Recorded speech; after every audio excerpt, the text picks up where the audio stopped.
नमस्कार. मी प्रदीप केळुसकर. प्रदीप केळुसकर या यूट्यूब चॅनलवर तुमचं सहर्ष स्वागत. आजची आपली कथा आहे सावत्र बहीण. एक सूचना: या कथेतील सर्व पात्र व प्रसंग संपूर्णतः काल्पनिक आहेत. कोणत्याही सत्य घटनेशी तसेच जीवित किंवा मृत व्यक्तीशी संदर्भ आढळल्यास तो निव्वळ योगायोग समजावा.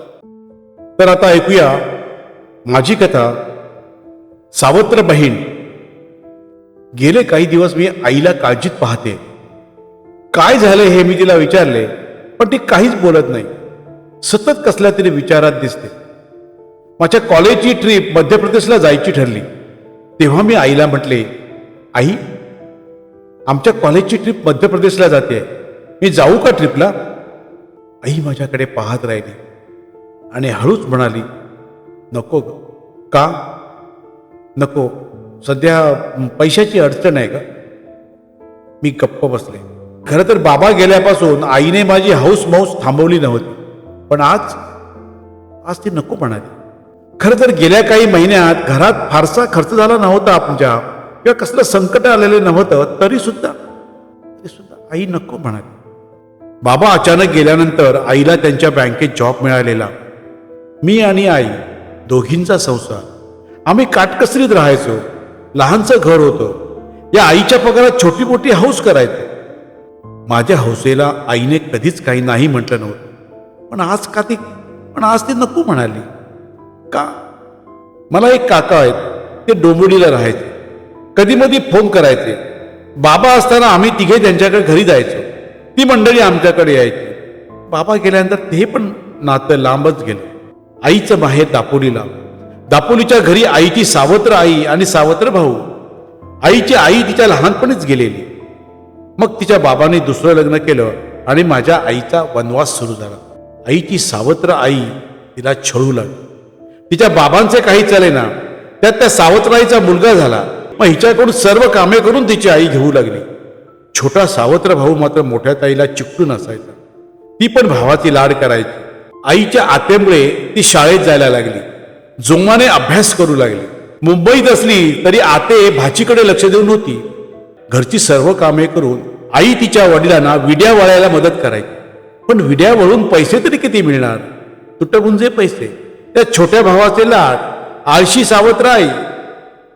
आईचे बाबा अचानक वारले आणि आता आपला कोणी वाली नाही हे आईने ओळखले आणि आतेबरोबर मुंबईचा रस्ता धरला. आतेने तिला मुंबईच्या शाळेत घातले. 12वी पर्यंत शिकवले आणि 2 वर्षात लग्न करून दिले. आतेने आईच्या सावत्र आईला आणि भावाला लग्नाला बोलावले, पण तिच्या लग्नाला पण ती आली नाही. माझ्या आईने अनेक वेळा या मागच्या गोष्टी मला सांगितल्या. आई म्हणायची, तुझ्या बाबांसारखा भला माणूस माझ्या आयुष्यात आला आणि आयुष्यात प्रथमच सुखाचे 2 घास खाल्ले. पण माझे वडील मी 10वीत असताना गेले आणि मी आणि आई उघड्यावर. यावेळी बाबांचे बँकेचे सहकारी धावून आले. त्यांनी प्रयत्न केले आणि आईला बँकेत जॉब मिळाला. गेली 4-5 वर्षे मी आणि आई एकमेकांना सांभाळत इथपर्यंत आलो. मध्येच आईला आपल्या गावाची आणि छोट्या भावाची आठवण येईल आणि ती हळवी होईल. कुठून बातम्या येत, तिचा भाऊ आता मोठा झालाय, रस्त्याची कामं घ्यायला लागलाय, मोटरसायकलवरून फिरायला लागलाय, जुने घर पाडून त्याने नवीन घर बांधलंय, आंब्याची बाग केली आहे. हे सर्व भावाचा संसार, नवीन बांधलेले घर आणि तिचा दापोली गाव तिला पाहायचा होता. तिच्या भावाचं लग्न ठरलं हे तिला कळले आणि आता लग्नाला जायची तयारी पण तिने केली. पण सावत्र आईने आणि तिच्या सावत्र भावाने तिला बोलावलेच नाही. माझी आई पुन्हा दुःखी झाली. त्यावेळी मी तिला म्हटले, जाऊन दे आई, तुझ्या सावत्र आईला आणि सावत्र भावाला तू नको आहेस, तू सोडून दे त्यांचा विषय. आई दुःखी व्हायची आणि गप्प बसायची. पण तिच्या डोळ्यासमोरून तिचे माहेर दापोली आणि तिचा भाऊ येतच असणार हे मला माहीत होतं. असं असून सुद्धा आई गेले काही दिवस गप्प होती. कारण समजत नव्हतं. त्यात तिने मला ट्रिपसाठी पैसे नाही म्हटलं. अचानक एक दिवस आई माझ्याशी बोलू लागली, निले, मी बँकेकडे कर्ज मागितले. हा, कर्ज? कशासाठी कर्ज? अगं शामू, म्हणजे तिचा सावत्र भाऊ, अडचणीत आलाय ग. त्याचे दापोलीचे घर आणि बाग तारण ठेवलंय एका फायनान्स कंपनीकडे. हप्ते भरलेले नाहीत म्हणे त्याने. पुढील महिन्यापर्यंत मुदत आहे कर्ज भरण्याची. त्यामुळे अगं पण तुझा काय संबंध त्या घराशी? अगं निले, त्याने पत्र पाठवलंय मला ग, काहीतरी मार्ग काढायला. अगं मग मग तू काय त्यासाठी बँकेकडे कर्ज मागितलंस की काय? होय ग, तुला सांगितलं नाही कारण तू चिडणार हे मला माहित होतं. पण काय आई, हा तुझा पगार तो किती? जेमतेम आपल्या दोघांचं भागतंय त्याच्यात. माझे शिक्षण अजून अपुरे आणि अगं पण तो अडचणीत आहे ना ग. हा शेवटी सावत्र असला तरी माझा भाऊच ना तो. भाऊ पण तुझा तो सावत्र भाऊ. हा आई तुझ्या आतेने तुझं लग्न ठरवलं, पण तुझी सावत्र आई आणि भाऊ आले नाहीत लग्नाला, हे लक्षात ठेव. हो ग, खरंय. पण त्यावेळी शामूचं वय ते केवढं? कुणी सोबत आणलं तरच तो येऊ शकला असता ना. आणि आई, या शामू मामाने स्वतः लग्न केलं तेव्हा नाही बरी त्याला बहीण आठवली?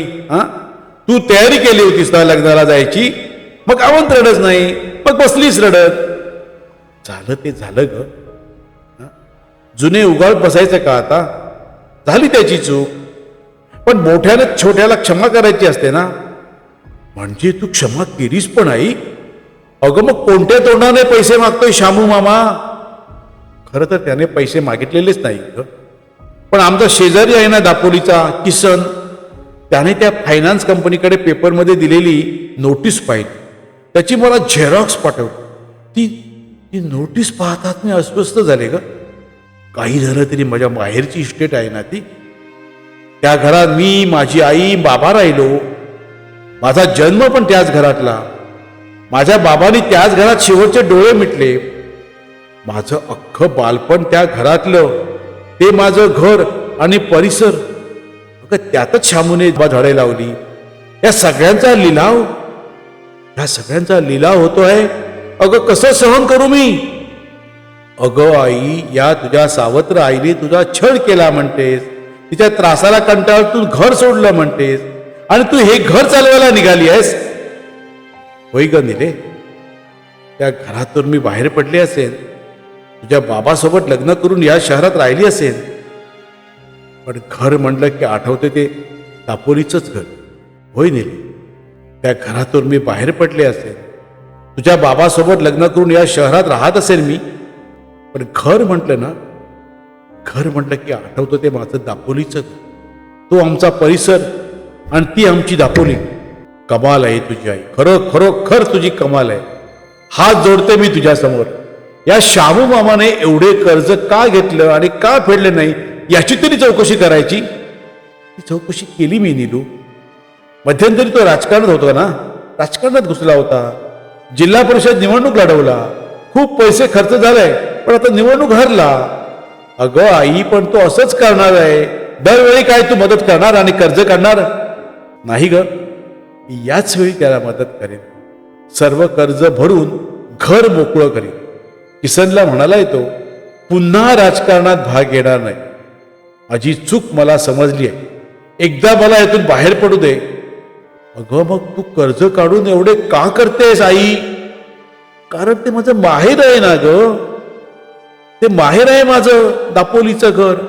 आणि शामू माझा सावत्र का असे ना, माझा भाऊ आहे तो भाऊ. माझं आतडं अडकलंय त्या घरात. लहानपणी शामू मला ताई ताई म्हणत मागे फिरायचा. त्याला कमरेवर घेऊन मी परसात फिरायचे. तुझं अजून लग्न झालं नाही म्हणून दिले, लग्न झालं नाही म्हणून तुला वाटतंय.